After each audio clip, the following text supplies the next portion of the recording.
শিক্ষার্থী হয়ে যদি কোনো একটা শিক্ষা প্রতিষ্ঠান ধ্বংস করতে পারে, তাহলে আমরা মনে করব, আমরা ধরে নিব যে তার মধ্যে শিক্ষার বা শিক্ষার্থী হওয়ার বিন্দু পরিমাণ কোনো যোগ্যতা নাই। মানে শিক্ষার 1% তার ভিতরে নাই।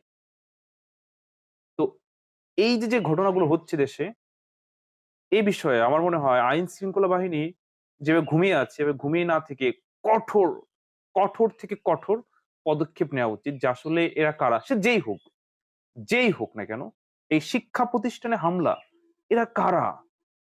এদের বিরুদ্ধে যেহেতু আমরা ভিডিও ফুটেজে দেখলাম, দেখা যাচ্ছে কারা আক্রমণ করতেছে।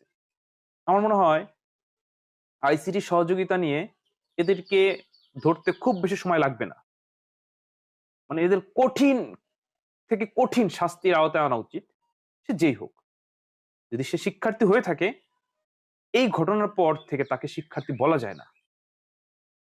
আর যদি সে শিক্ষার্থী না হয়ে থাকে, মানে সে যেই হোক, তাকে বিচারের আওতায় আনতে হবে। তা না হলে মানে আগামীতে অদূর ভবিষ্যতে মানে এই দেশে ছেলেমেয়ে মানুষ করা বা নিজেদের বসবাস একেবারেই অনুপযোগী হয়ে যাবে।